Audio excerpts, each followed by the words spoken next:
सुरुवातीच्या कालांमध्ये भाजपचं अर्धशतक झालेलं आहे. भाजपचे 54 उमेदवार हे आघाडीवर असल्याचं आपण पाहतोय. जेडीयूचं देखील आकडेवारी आपल्या समोर येते.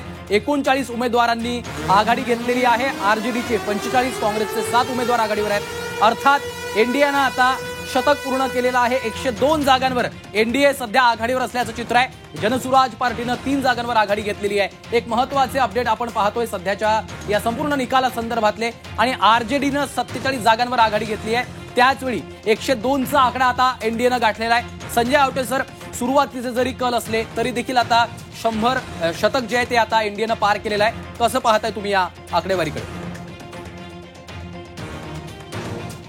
10:30 पर्यंत या कलांना काही अर्थ नसतो. हे फक्त कलकलाट असतात. त्यामुळे त्याच्यावर आता लगेच भाष्य करणं बरोबर नाही. पण क्षणभर आपण असं मान्य करूया की साधारणपणे हेच कल पुढे कंटिन्यू राहील. कारण हे तसे पोस्टल मतदान आहे आणि पोस्टल मतदान सुरुवातीला बऱ्यापैकी असतं. तर पोस्टलमध्ये जर हे चित्र असेल आणि समजा हे पुढे असंच राहील तर मी मगाशी जो उल्लेख केला 2 गोष्टी मला फार महत्वाच्या वाटतात. एक म्हणजे एक गंमत बघा, म्हणजे भाजपला एक मोठं शल्य आहे, मोठी सल आहे भाजपची. ते म्हणजे त्यांना बिहारचं मुख्यमंत्रीपद अद्याप कधीच मिळालेलं नव्हतं. एक लक्षात घ्या, म्हणजे बिहार हे पहिलं राज्य आहे की ज्यांनी पहिल्यांदा काँग्रेसला दूर फेकलं आणि बिगर काँग्रेसचं सरकार हे बिहारमध्ये स्थापन झालं. ही गोष्ट 1967 म्हणजे 1967 मध्ये बिहारमध्ये बिगर काँग्रेसचं सरकार पहिल्यांदा स्थापन झालं. त्या सरकारमध्ये अर्थातच जनसंघाचे पण लोक होते, बाकी पण लोक होते. तुम्ही लक्षात घ्या की बिहारमध्ये डॉक्टर राम मनोहर लोहिया यांच्यासारखा अत्यंत तगडा नेता होता आणि त्यानं तेव्हा घोषणा केली होती की पिछडे पावे 100 में 60, मागासवर्गीयांना 60% जागा मिळाल्या पाहिजेत, अशा प्रकारची घोषणा तेव्हा केली. आणि मग त्यानंतर ज्या प्रकारचं चित्र बदललं, वातावरण बदललं. तुम्ही लक्षात घ्या, गेल्या अनेक वर्षांमध्ये बिहारच्या मुख्यमंत्री पदावर काँग्रेस किंवा भाजप या राष्ट्रीय मुख्य पक्षापैकी एकाही पक्षाचा मुख्यमंत्री नाही. तिथले स्थानिकच मुख्यमंत्री आहेत. त्यामुळे बिहारनं कायमच या दोन्ही राष्ट्रीय पक्षांना अनेक वर्षांपासून दूर ठेवलेलं आहे. कधी सोबत येतील, कधी सोबत घेतील, काही करतील, पण मुख्यमंत्री पद मात्र आमच्याच नेत्याला असेल, आमच्या स्थानिक पक्षाला असेल, अशा प्रकारे बिहारनं कायम केलेलं आहे. मी मगाशी उल्लेख केल्याप्रमाणे 1967 मध्ये जेव्हा बिहारच्या सरकारमध्ये भारतीय जनसंघाने चंचू प्रवेश केला, राम मनोहर लोहिया आणि बाकी सगळ्या लोकांना सोबत घेऊन, म्हणजे खरं म्हणजे चेहरे समाजवादी होते, बाकी सगळे नेते समाजवादी होते, पण त्या समाजवादी नेत्यांना सोबत घेऊन भारतीय जनता पक्षाने चंचू प्रवेश केला. म्हणजे तेव्हा जनसंघ होता, जनसंघाने चंचू प्रवेश केला. आणि त्याच्यानंतर जेव्हा जनता पक्ष स्थापन झाला, इंदिरा गांधीचा पराभव झाला आणि त्या जनता पक्षानंतर भारतीय जनता पक्ष जो स्थापन झाला, तर भारतीय जनता पक्षाची एक सल त्यांच्या मनामध्ये शल्य कायम आहे की आपल्याला उत्तर प्रदेशचं मुख्यमंत्रीपद मिळालं, पण बिहारचं मुख्यमंत्रीपद मात्र कधीच मिळालं नाही. कारण बिहारमध्ये ही संधी भाजपला कधी मिळालेली नव्हती. आता यावेळी मात्र नितीश कुमार यांना खरोखरच खूप कमी जागा मिळाल्या भाजपच्या तुलनेमध्ये, जे मला सुरुवातीला वाटत नव्हतं. पण इनकेस समजा असं घडलं आणि सिंगल लार्जेस्ट पार्टी जर भाजप पुढे आली तर म्हणजे माझा स्वतःचा, जे बिहार फॉलो करतोय, माझा स्वतःचा अंदाज असा होता की एनडीए सरकार सत्तेमध्ये येऊ शकतं, मात्र आरजेडी किंवा तेजस्वी यादव यांचा पक्ष ही सिंगल लार्जेस्ट पार्टी होईल, अशा प्रकारे त्यांच्या बाजूनं तरुणांचं जनमत होतं. पण महागठबंधन आखण्यामध्ये मात्र त्यांना नीटपणे यश आलं नाही. आणि त्याशिवाय बाकीचे अनेक मुद्दे, महिलांचे पैसे वगैरे, हा सगळा मुद्दा होता. पण जर समजा असं घडलं नाही आणि भाजप ही सिंगल लार्जेस्ट पार्टी झाली तर भाजप सगळ्यात पहिल्यांदा काय करेल तर नितीश कुमारांच्या ऐवजी स्वतःकडे मुख्यमंत्रीपद घेईल. कारण ही भाजपची सवय आहे, भाजपची पद्धत आहे. मित्रांच्या सोबत राहायचं, मित्रांचा फायदा करून घ्यायचा, ज्या ठिकाणी आपल्याला स्पेस नसते ती स्पेस मिळवायची, चंचू प्रवेश मिळवायचा आणि त्यानंतर मित्रांच्या डोक्यावर पाय ठेवायचा आणि तो मुकुट आपल्या डोक्यावर घ्यायचा. त्यामुळे मुख्यमंत्री पदाचा मुकुट आपल्याला मिळावा अशी इच्छा भाजपची असण्याची शक्यता नाकारता येत नाही. ती आता दिसत आहे. कदाचित आता लगेच ते होईल असं नाही, नंतर होईल. परंतु जर भाजप सिंगल लार्जेस्ट पार्टी झाली तर हे घडू शकतं.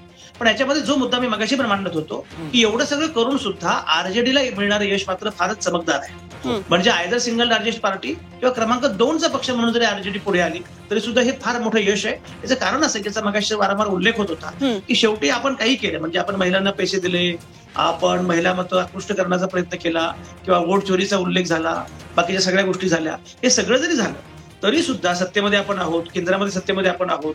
त्याशिवाय दिल्लीमध्ये जो स्फोट झाला, दिल्लीतल्या स्फोटाचा सुद्धा परिणाम हा शेवटच्या टप्प्यातल्या निवडणुकीवर, मतदानावर होणार आहेच. हे काही नाकारून चालणार नाही. तो काही स्फोट त्यासाठी कुणी केला असं माझं म्हणणं नाहीये, पण त्या स्फोटाचा एक परिणाम होणार आहे. हे सगळं जरी घडलं तरी सुद्धा एक लक्षात घेतलं पाहिजे की बिहारमध्ये एक मोठी नाराजी आहे. बिहारमध्ये सर्वसामान्य माणसांच्या मनामध्ये कसं आहे की इतकं सहजपणे शक्य होतं तरी सुद्धा गेल्या 5 वर्षांमध्ये तुम्ही बिहारच्या विकासाकरता काहीच केलं नाही. बाकीची राज्य पुढे पुढे चालली, आम्ही मात्र मागे जाऊ. तुम्ही कल्पना करा, आजही बिहारच्या माणसाला नोकरीसाठी, रोजगारासाठी मुंबईत यावं लागतं. आजही बिहारच्या माणसाला महाराष्ट्रामध्ये यावं लागतं. बिहारमध्ये तुम्ही जर गेलात तर बिहारमध्ये सार्वजनिक वाहतूक व्यवस्था अत्यंत वाईट आहे. बिहारमध्ये तुम्ही जर शेतकरी असाल तर कृषी उत्पन्न बाजार समित्यांचं जाळं नाहीये, शेतकऱ्यांसाठी मार्केट नाहीये, इतकी वाईट अवस्था आहे. त्यामुळे आजही गेल्या 5 वर्षांमध्ये जे सहजपणे करता येणं शक्य होतं अशा कुठल्याही गोष्टी घडल्या नाहीत. त्यामुळे आता ते जरी म्हणत असले की जंगल राज विरुद्ध सुशासन, पण प्रत्यक्षात मात्र सुशासन वगैरे काही आलंय असं काही लोकांना वाटत नाही आणि जंगलराज पूर्णपणे संपलंय असंही लोकांना वाटत नाही. उलट पक्षी कोणी काही जरी म्हटलं तरी सुद्धा लालू प्रसाद यादव आणि काँग्रेस या मंडळींनी गेल्या अनेक वर्षांपासून, प्रामुख्याने लालू प्रसाद यादव, आरजेडी आणि जेडीयू सुद्धा पूर्वी खरं म्हणजे भाजपच्या विरोधामध्ये होतं. हे तुम्हाला आठवत असेल, एक काळ असा होता नितीश कुमार हा विरोधकांचा मोदींच्या विरोधातला सगळ्यात मोठा चेहरा होता.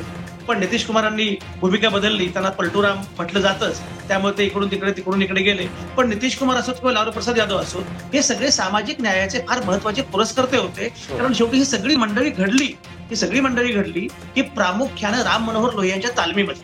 तुम्ही जर बघितलं तर लालू प्रसाद यादव, नितीश कुमार, रामविलास पासवान, ज्यांचा मुलगा चिराग पासवान आता आहे, रामविलास पासवान, ही सगळी मंडळी ही राम मनोहर लोहियांच्या तालमीमध्ये घडली आणि त्यामुळे एक वेगळं राजकारण उभं करण्याचा प्रयत्न बिहारनं कायमच केलेला आहे. अशा बिहारमध्ये प्रत्यक्ष विकासाच्या अनुषंगाने गेल्या 5-10 वर्षांमध्ये काही घडत नाही आणि सलगपणे सत्तेमध्ये नितीश कुमार आहेत तरी सुद्धा हे घडलेलं नाहीये. याचा त्रास तिथल्या सर्वसामान्य माणसांना आहे, प्रामुख्याने तरुणाईला आहे. आणि म्हणून मला असं वाटतं की शेवटी तरुणाईचा चेहरा, तरुणाईला आजही आश्वासक कोण वाटतो तर तेजस्वी यादव. त्यांच्या गडबडी काय झाल्या, मी मगाशी म्हटल्याप्रमाणे तेजस्वी यादव, तेजप्रताप यादव, रोहिणी यादव या सगळ्यामध्ये असणारा समन्वयाचा अभाव, काँग्रेस आणि आरजेडी यांच्यामधला समन्वयाचा अभाव, या सगळ्या गोष्टी घडल्या. दुसरी गोष्ट अशी झाली की चिराग पासवान हे मागच्या निवडणुकीमध्ये भाजपपेक्षा वेगळे लढलेले होते. आता चिराग पासवान भाजप सोबत आलेले आहे, त्यामुळे त्याही मतांचा फायदा हा आपोआपच भाजपला झाला. पीके जे आहे ते पीकेचा सुद्धा काही प्रमाणामध्ये फायदा हा भाजपला होऊ शकतो. अशा प्रकारचं एक चित्र तयार झालेलं आहे. पण एवढं होऊन सुद्धा जो एक तरुण मतदार आहे, जो विरोधी मतदार आहे, त्याला मात्र हे चाललंय ते मान्य नाहीये. आणि त्यामुळे तेजस्वी यादव यांना फार आश्वासक मतं मिळतील, लक्षणीय मतं मिळतील आणि तेजस्वी यादव हा एक अत्यंत महत्वाचा चेहरा आहे, हे पुन्हा एकदा अधोरेखित होईल असं मला वाटतं. सर, अत्यंत महत्वाचे मुद्दे खरं तर यामध्ये तुम्ही उपस्थित केलेले आहेत आणि हाच मुद्दा पुढे न्यायचा आहे. रवी किरण सर, आवटे सरांनी एक महत्वाचा मुद्दा मांडलेला आहे मुख्यमंत्री पदासंदर्भात.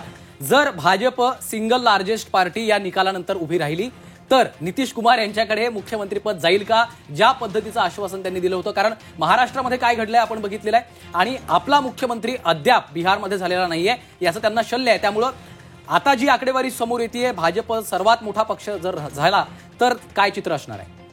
नाही, कुठलाही राजकीय पक्ष पक्षाचा उद्देश स्पष्ट करूनच काम करत असतो. त्यांना अर्थातच मुख्यमंत्रीपद खुणावत असणार बिहारमध्ये, यात शंका नाही. जेव्हा राजकीयदृष्ट्या एखादा पक्ष कमकुवत असतो तेव्हा तो मजबूत पक्षाच्या सोबत युती करतो आणि जेव्हा सोबतचा पक्ष खच्चीकरण होत कमी होईल तेव्हा तो त्याच्या खांद्यावर बसून क्रमांक 1चा पक्ष होतो. भाजपचं हे धोरण आहे, कुठल्याही राजकीय पक्षाचं हेच धोरण असतं राष्ट्रीय पक्ष म्हणून. आणि त्यांनी जाणीवपूर्वक हे विकसित केलेलं मॉडेल आहे इतर राज्यांमध्ये. जसं महाराष्ट्रात एकनाथ शिंदे हे मुख्यमंत्री होते परंतु निवडणुकीनंतर ते राहिले नाहीत, तर तेव्हा सोबतच्या पक्षाची जागा कमी झाल्या की त्या मुख्यमंत्री पदावर दावा करायचा आणि राज्यामधलं आपलं स्थान बळकट करायचं, हे भाजपचं काय इतर कुठल्याही पक्षाचं धोरण असतं. त्यामुळं बिहारमध्ये नितीश कुमार कमकुवत झाले की भाजप मुख्यमंत्रीपद मागणार हे स्पष्टच आहे, जे त्यांना आजवर बिहारमध्ये मिळालेलं नाही. त्यामुळे मला यात काही वावगं वाटत नाही, कारण इतर राज्यांकडे पाहिलं तर हेच दिसतं. आपण बघा, तुम्ही आता अनेक राज्यांमध्ये भाजपने हेच मॉडेल वापरलेलं आहे. तर बिहारमध्ये जर अधिक जागा मिळाल्या इतर कुठल्याही पक्षापेक्षा तर काही करून सत्ता राखणं आणि मुख्यमंत्रीपद मिळवणं या 2 गोष्टी भाजप करणार, याच्यात काही मला शंका वाटत नाही. आणि निश्चितच आणि एक महत्वाची अपडेट देखील आपल्यापर्यंत येते, ती आधी पाहूयात आणि पुन्हा एकदा आपण या संदर्भात चर्चा करणार आहोत. बिहारमध्ये राजद हा सर्वात मोठा पक्ष ठरलेला आहे. या घडीची एक महत्वाची अपडेट आपण पाहतोय. 64 जागांवर राजदनं आघाडी घेतली आहे आणि भाजप 62 जागांवर पुढे आहे. कलांमध्ये राजदला 64 जागांवर लीड आहे, आरजेडीनं 64, जेडीयूनं 42 आणि भाजपनं 62 जागांवर लीड घेतलेली आहे. त्यामुळे आपण पाहतोय आता कुठेतरी आरजेडीनं 67 जागांवर पुन्हा एकदा लीड घेतल्याचं चित्र आपल्या समोर पाहायला मिळतंय. भाजप विरुद्ध राजद, आरजेडी अशी ही फाईट सुरुवातीच्या कालांमध्ये आपल्याला पाहायला मिळते. अगदी संजय आवटे सर, तुम्ही जसं आकडेवारी म्हणत होता, तुमचा जो अंदाज होता की आरजेडीचं जे यश आहे ते मोठ्या प्रमाणामध्ये पुढे येईल, हा आकडा आणखी पुढे पुढे वाढत राहील, असं जर चित्र झालं तर काही वेगळी समीकरणं यामधून होऊ शकतात का? एक लक्षात घ्या, मी तुम्हाला जे म्हटलं ना की मुळामध्ये आता काय हा शेवटी सगळा कलकलाट आहे, काय होईल मला माहिती नाहीये, पण मी जे बिहार फॉलो करत होतो आणि मी अगदी एक्झिट पोलच्या दिवशी पण तुमच्यावर वाहिनीवर म्हटलं होतो आणि अन्यत्रही म्हटलं होतो की मला स्वतःला असं वाटतं की सिंगल लार्जेस्ट पार्टी ही आरजेडी होऊ शकते. तेजस्वी यादव हे सिंगल लार्जेस्ट पार्टी म्हणून पुढे येऊ शकतात. महागठबंधन म्हणून गोंधळ झालेला आहे, पण तरीही आरजेडी ही महत्वाची पार्टी म्हणून एक लक्षात घ्या. मुळात गंमत काय माहिती आहे का, खरं म्हणजे या सगळ्या लोकांच्या महागठबंधन करताना, अलायन्स करताना ज्या काही गफलती होतात ना, त्यामुळे फटका बसतो. पण तेजस्वी यादव यांना बिहारमध्ये मिळणारा पाठिंबा हा प्रचंड मोठा आहे. तुम्ही कल्पना करा, म्हणजे एकीकडे पूर्णपणे केंद्राची सत्ता तुमच्या बाजूने आहे, सगळी यंत्रणा या प्रकारे राबते आहे. एसआरचा मगाशी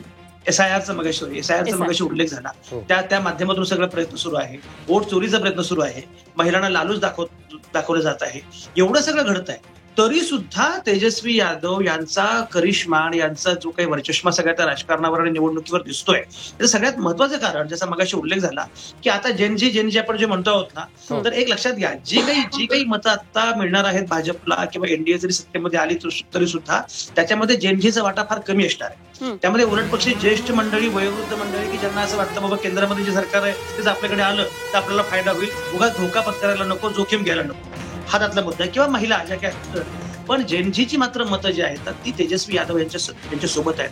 तेजस्वी हे येणाऱ्या काळामध्ये फार महत्वाचे तरुणांचे नेते म्हणून बिहारमध्ये इस्टॅब्लिश होऊ शकतात. आणि मी ज्याप्रमाणे उल्लेख केला की मुळात बिहार हेच ते राज्य होतं 1967 मध्ये सुद्धा आणि 70च्या डिकेडमध्ये सुद्धा बिहार हेच राज्य होतं की ज्यानं देशामध्ये सत्ता परिवर्तन केलं, ज्यानं देशामध्ये सत्तांतर घडवलं. त्यामुळे जर आता खरोखर तेजस्वी यादव यांचं प्रश्न या प्रकारे वाढत, एक लक्षात घ्या, समजा आता बिहारमध्ये भाजपचा मुख्यमंत्री होईल सुद्धा, समजा आपण असं म्हणूया की एनडीए मध्ये सर्वाधिक जागा ह्या भाजपला मिळाल्या आणि त्यामुळे भाजपचा मुख्यमंत्री होईल सुद्धा, पण नितीश कुमार बाजूला जातील, भाजपचा मुख्यमंत्री होईल, पण भाजपकडे या प्रकारचा चेहराच नाहीये. मुख्यमंत्री कोणी जरी केलं तरी सुद्धा भाजपकडे या प्रकारचा चेहरा नाहीये. त्यामुळे तो चेहरा नितीश कुमार जवळपास आता संपलेला आहेत, कारण त्यांचं वय झालंय. अशा वेळी बिहारचा नेता म्हणून तेजस्वी यादव पुढे येऊ शकतात. त्यामुळे जर तेजस्वी यादव बिहारचे नेते म्हणून पुढे आले, उत्तर प्रदेशमध्ये अखिलेश यादव यांच्यासारखा तगडा नेता पुढे येतो आहे, राहुल गांधी आहेत, मला असं वाटतं की हे सगळे जर नेते आता बऱ्यापैकी जर पुढे आले तर येणाऱ्या लोकसभा निवडणुकीमध्ये फार मोठं आव्हान बिहार उत्तर प्रदेशमधून उभं राहू शकतं. एक लक्षात घ्या, आपण जर बघितलं तर लोकसभा निवडणुकीमध्ये जे काही भाजपची सगळी जी काही सत्ता आहे ती प्रामुख्याने उत्तर भारतावर आहे. म्हणजे आर्यावर्त ज्याला आपण म्हणतो, उत्तर भारत किंवा गाय पट्टा जो म्हणतो, तर गाय पट्ट्यावर भाजपचं प्रामुख्याने सगळं अवलंबून आहे, कारण दक्षिण भारतामध्ये बऱ्यापैकी भाजपला विरोध आहे. हा गायपट्टा जो आहे, हा गायपट्टा जर हळूहळू भाजपपासून सटकला, निसटला, तर येणाऱ्या काळामध्ये भाजपसाठी हे फार मोठं आव्हान आहे. कदाचित आत्ताची बिहारचं मुख्यमंत्री पद भाजपला मिळेल सुद्धा, पण तेजस्वी यादव यांना ज्या प्रकारे प्रतिसाद मिळतो आहे, तर ज्या प्रकारे मतं मिळत आहेत, ज्या प्रकारे जागा मिळत आहेत, ज्या प्रकारे जेनझीडचा नेता म्हणून तो पुढे येतोय, हे जर घडलं तर येणाऱ्या लोकसभा निवडणुकीमध्ये चित्र पूर्णपणे बदलू शकतं. कारण भाजपला हे कळून चुकलंय की आता जो चेहरा त्यांचा आहे तो चेहरा जेनझीला मान्य नाही. तो चेहरा बदलल्याशिवाय 2029च्या लोकसभा निवडणुकीला सामोरं जाता येणं शक्य नाही. जर बिहारमध्ये तेजस्वी यादव यांना खूप चांगल्या जागा मिळाल्या तर भाजपला केंद्रामध्ये सुद्धा आपला चेहरा बदलायला पाहिजे, अशा प्रकारची गोष्ट पुढे येईल आणि खूप मोठा परिणाम एकूण भारताच्या राजकारणावर होईल.